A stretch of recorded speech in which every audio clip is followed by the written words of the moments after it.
Bonjour et bienvenue. Voici un rapide tutoriel sur toutes les bonnes pratiques, les recommandations que l'on apporte en ce qui concerne la gestion des images sur votre site. Pour que votre site soit agréable en termes de navigation, de vitesse de chargement et qu'il dispose tout simplement de bonnes performances techniques, ce qui contribuera à le faire remonter dans les moteurs de recherche, ce seront des bons signaux adressés à Google. Donc en termes de référencement et de visibilité, ce ne sera que mieux. Il faut vraiment s'assurer que vos images soient adaptées à un format web. Pour cela, il y a deux aspects sur lesquels il faut que vous travailliez en amont avant de venir importer vos images.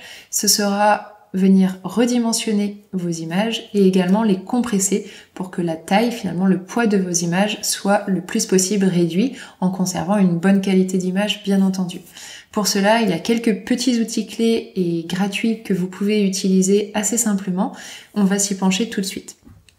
Avant, en vue d'anticiper un petit peu la création du contenu de votre site, voici une rapide liste des visuels dont vous aurez besoin de disposer. Donc tout d'abord votre logo qui sera repris ici dans le menu de navigation, une ou plusieurs grandes images qui vous serviront à illustrer votre bannière, et ensuite vous aurez différentes images qui seront reprises dans le contenu libre des pages de votre site et qui pourront donc être disposées de différentes manières. Là vous avez des agencements différents selon les lames sur lesquelles vous travaillez.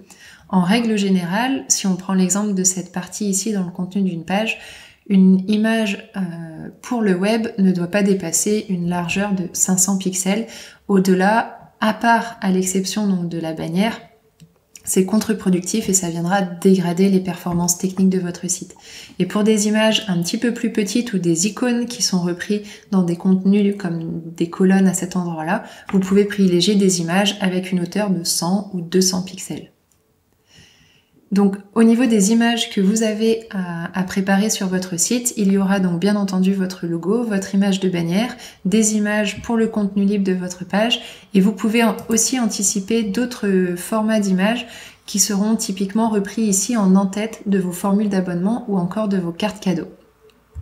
Pour connaître nos recommandations au niveau des tailles de toutes ces images, vous avez un article dédié sur la Cyclic Academy ici, donc la checklist de tous vos visuels, où on vous indique d'ailleurs les outils à utiliser, on va s'y pencher tout de suite, et où on reprend ici dans un tableau par type d'image finalement, quelles sont nos recommandations en termes de taille et aussi au niveau du format. Donc privilégier un format en PNG pour tout ce qui va être icône, logo, picto et un format en JPEG pour vos images, vos photos à proprement parler. Pour venir travailler vos visuels, si vous ne disposez pas encore de vos images vers vous, on peut vous conseiller Canva comme outil qui est vraiment très intuitif et qui permet de faire plein de choses. Là, la seule limite finalement ne sera que votre imagination et vous avez la possibilité au moment de créer un nouveau design de venir ici personnaliser la dimension du design sur lequel vous souhaitez travailler. Une fois que ce design est lancé, libre à vous de venir le créer en venant donc importer vos images ici, ajouter des éléments, des formes et autres. Vous pouvez ensuite télécharger votre visuel, donc comme on le disait, soit au format PNG ou au format JPEG. Pour redimensionner votre image, si vous passez par Canva et que vous avez besoin de le redimensionner ou si vous disposez déjà d'une image que vous devez redimensionner, on vous conseille cet outil Photopea. Depuis Photopea, donc qui est un outil accessible en ligne directement depuis votre navigateur, vous allez cliquer sur Fichier et vous allez venir ouvrir l'image que vous souhaitez redimensionner. Donc vous allez chercher votre image comme on fait classiquement depuis votre ordinateur. Et ensuite dans cet onglet Images, vous allez venir cliquer sur Taille de l'image. Et c'est à cet endroit-là que vous allez pouvoir modifier typiquement la hauteur. Ici on est sur la hauteur d'un logo, donc on conseille d'être sur 60 pixels et on applique ce redimensionnement. L'image se redimensionne automatiquement et vous pouvez ensuite venir l'exporter. Je vous montre rapidement un autre aspect qui peut être utilisé si vous disposez d'images en PNG avec transparence.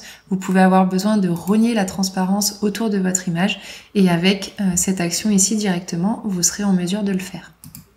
Une fois que l'image est redimensionnée, vous venez tout simplement cliquer sur Fichier, puis sur Exporter en tant que. Là, on est sur le cas d'un logo, on est donc sur un format en PNG. Et on peut venir ici indiquer au niveau de la réglette une qualité de l'image de 70%. C'est largement suffisant pour votre site, pour du web, et ça permettra déjà de venir porter une première couche de compression sur votre image. Pour venir à nouveau compresser votre image, vous pouvez utiliser cet outil. Pour utiliser TinyPNG, vous sélectionnez la photo ou l'image que vous souhaitez compresser, vous la glissez-déposez, et ici, vous venez simplement la télécharger, et l'image sera téléchargée sur votre ordinateur. Donc voilà, les outils que l'on préconise pour anticiper la création, la personnalisation et le redimensionnement et la compression de vos images sont Canva, Photopea et TinyPNG. Vous retrouverez les liens en dessous de cette vidéo dans notre article. Pensez bien à effectuer ces différents traitements sur vos images. Ça contribuera à améliorer les performances techniques de votre site et donc l'expérience de navigation sur votre site. Ensuite, pour venir créer votre site depuis votre compte cyclique, je vous invite à visionner la vidéo qui traite de l'éditeur visuel. C'est depuis cet éditeur visuel que vous pourrez là aussi, par simple glisser-déposer, venir importer vos images et les insérer dans le contenu de vos pages. À très bientôt!